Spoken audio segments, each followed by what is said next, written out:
Hello friends, आपका स्वागत है इस नए टॉपिक में। इस टॉपिक का नाम है बायो कंप्यूटर। इस टॉपिक में हम जानने का कोशिश करेंगे कि ये बायो कंप्यूटर टेक्नोलॉजी जो है ये क्या है। ये जो टेक्नोलॉजी है बायो कंप्यूटर, ये हमारे लिए किस तरह से उपयोगी है और इसे हम आगे देखेंगे कि किस प्रकार इसे और हम नई तकनीकों के साथ आगे बढ़ा सकते हैं। तो चलिए इस वीडियो को शुरू करते हैं।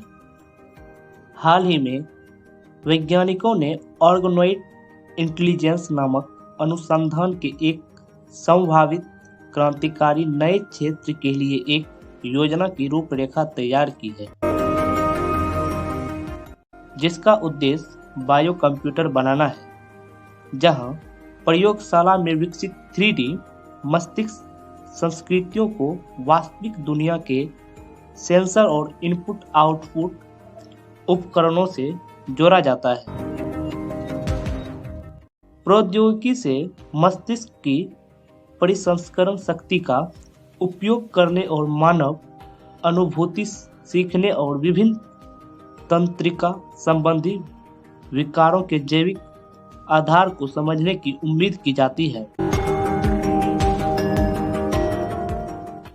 ये मिनी ब्रेन 4 mm तक के आकार के साथ मानव स्टेम कोशिकाओं का उपयोग करके बनाए गए हैं और विकासशील मानव मस्तिष्क की कई संरचनात्मक और कार्यात्मक विशेषताओं को पकड़ते हैं। इसका उपयोग मानव मस्तिष्क के विकास का अध्ययन करने और दवाओं का परीक्षण करने के लिए किया जाता है, ताकि यह देखा जा सके कि वे कैसे प्रतिक्रिया करते हैं।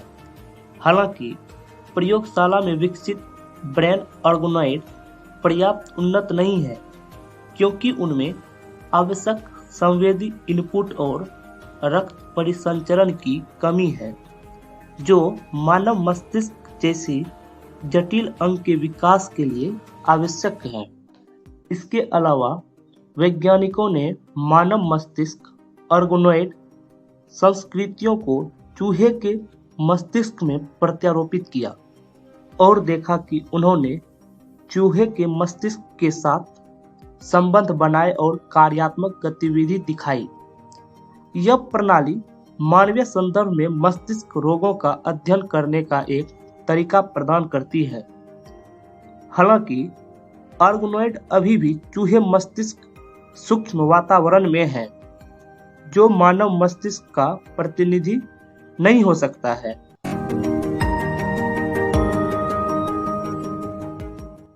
अब हम बायो कंप्यूटर के बारे में देखेंगे। शोधकर्ताओं ने बायो कंप्यूटर बनाने के लिए मशीन लर्निंग का उपयोग करके मस्तिष्क ऑर्गेनॉइड और आधुनिक कंप्यूटिंग विधियों के साथ संयोजित करने का योजना बनाई है।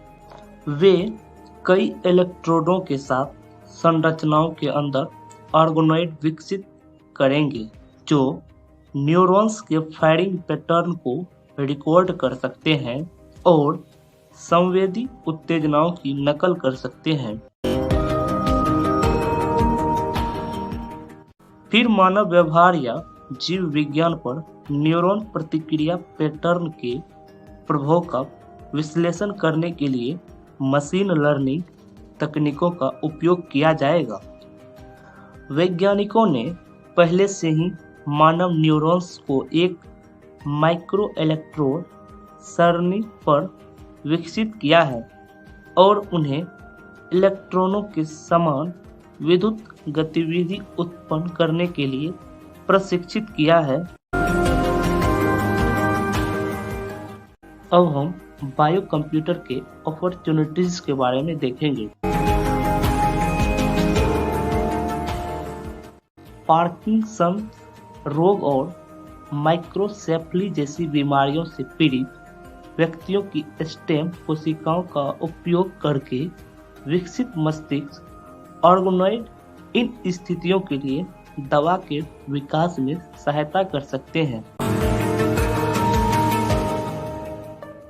ये ऑर्गेनॉइड स्वस्थ और रोगी व्युत्पन्न ऑर्गेनॉइड के बीच मस्तिष्क संरचना, कनेक्शन और सिग्नलिंग पर डेटा की तुलना करके मानव अनुभूति, सीखने और स्मृति के जैविक आधार में अंतर्दृष्टि प्रदान कर सकते हैं, जबकि मानव मस्तिष्क सरल अंकगणित में कंप्यूटर की तुलना में धीमा है।